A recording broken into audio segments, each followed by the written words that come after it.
फैसला जो कुछ भी हो मंजूर होना चाहिए। फैसला जो कुछ भी हो मंजूर होना चाहिए। जंग हो या इश्क हो भरपूर होना चाहिए। सलाम, नमस्ते, सत श्री अकाल। मैं हूं आपके साथ हर्षिता मिश्रा और आप देख रहे हैं टाइम्स मेल। इस वक्त पूरी दुनिया में अमेरिका अपना मजाक बना रहा है। जब से डोनाल्ड ट्रंप को दूसरी बार अमेरिका का राष्ट्रपति बनने का मौका मिला, तब से ही पूरी दुनिया में डोनाल्ड ट्रंप के नाम से हाहाकार मचा हुआ है। पूरी दुनिया में डोनाल्ड ट्रंप की खिल्ली उड़ाई जा रही है। दुनिया का इतना बड़ा सुपर पावर देश अगर बचकानी हरकतें करने लगेगा तो सोचिए दुनिया भर में उसकी कितनी इज्जत होगी। डोनाल्ड ट्रंप के दौर में अमेरिका का मजाक बन रहा है। उसकी ताकत और उसकी काबिलियत पर सवाल उठाया जा रहा है, क्योंकि डोनाल्ड ट्रंप पूरी दुनिया में खुद को सबसे अनोखा शख्स मान रहे हैं। वो अमेरिका को दुनिया से बिल्कुल अलग चाहते हैं और वो सोचते हैं कि दुनिया अगर हवा पानी से जिंदा है तो अमेरिका के लोग ना तो हवा पानी से जिंदा है, ना वो खाना खाते हैं। डोनाल्ड ट्रंप अमेरिका के बारे में दुनिया को यही समझा रहे हैं कि हम अमेरिकन हैं। अगर तुम अनाज खाते हो तो हम अनाज नहीं खाते, ना ही पानी पीकर अपनी प्यास मिटाते हैं। एक तरह से डोनाल्ड ट्रंप अमेरिका को एलियन बनाने पर तुल चुके हैं। हालांकि दुनिया डोनाल्ड ट्रंप को ही अब एलियन समझ रही है। जिस ईरान को अमेरिका लाल लाल आंखें दिखा रहा था, वही ईरान खुद अमेरिका को ही झुकाने पर तुला है। ट्रंप की धमकी और बेतुके डिमांड को सुनकर ईरान भी पलटवार कर रहा है।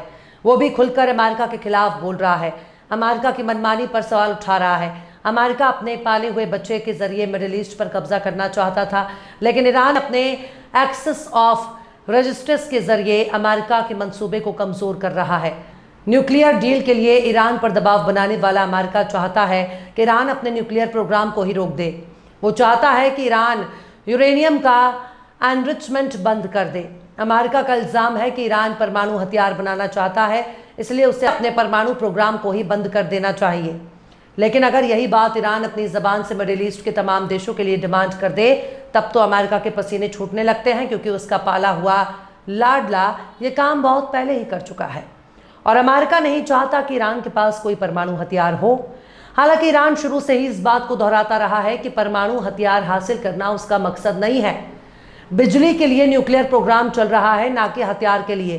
पर अमेरिका चाहता है ईरान उसकी उंगलियों पर नाचना शुरू कर दे और जो काम लीबिया के साथ हुआ वही काम ईरान के साथ हो जाए। लेकिन दुनिया ने देख लिया कि लीबिया का क्या हाल हुआ और आज तक लीबिया किस हालात से गुजर रहा है। लेकिन अब ईरान के supreme leader Syed Ali Khamenei ने अमेरिका को समझाना शुरू कर दिया कि अगर तुम ये सोच रहे हो कि हम तुम्हारी धमकी भरे अंदाज से डर जाएंगे, तो हम डरने वाले नहीं हैं और ना ही तुम्हारी जी हुजूरी करेंगे। लिहाजा सैयद अली खामेनेई अमेरिका की मांग को बेतुका और बकवास करार दे रहे हैं। अमेरिका के सामने ईरान कुछ भी नहीं है। ईरान पहले वाला ईरान भी नहीं है।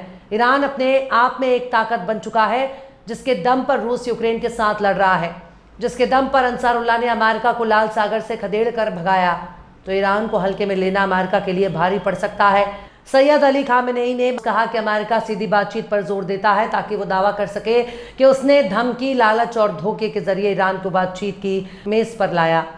सैयद अली खामेनेई ने ट्विटर पर लिखा कि मरहूम ईरानी सदर इब्राहिम रईसी ने इस तरह की कहानी को बनने नहीं दिया। सैयद खामेनेई ने बताया कि रईस के प्रेसिडेंट रहते हुए गैर सीधी बातचीत हुई थी जो कहीं नहीं पहुंची।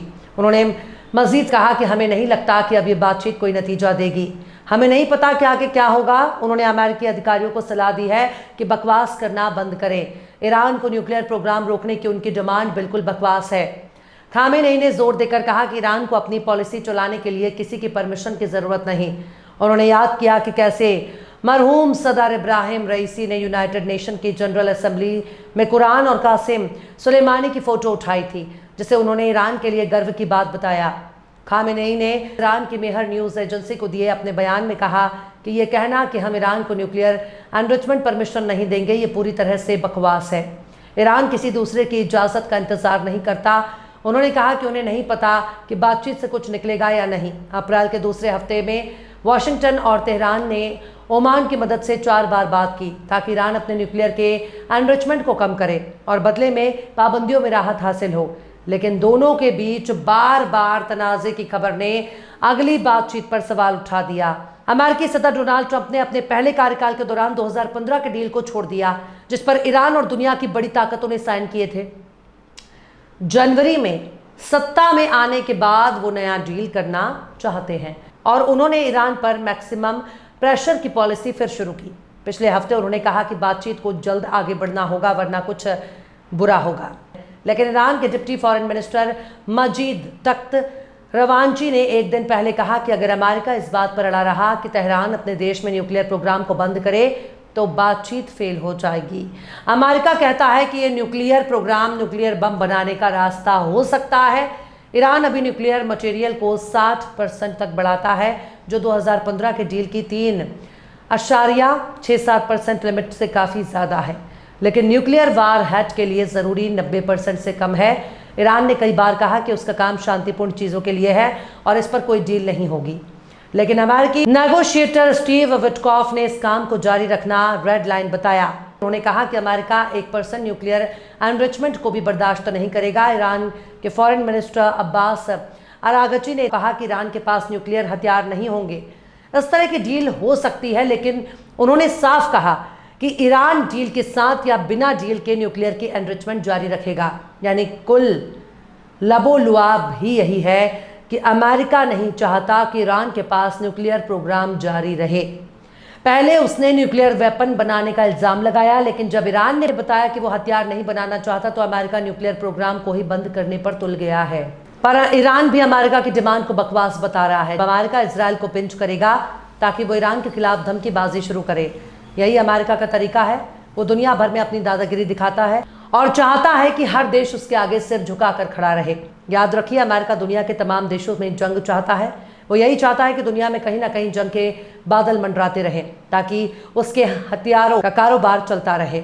शायद अगली जंग ईरान के साथ हो सकती है। बहरहाल चलते चलते आखिर में राहत इंदौरी ने भी क्या खूब फरमाया है, हमारे मुंह से जो निकले वही सदाकत है।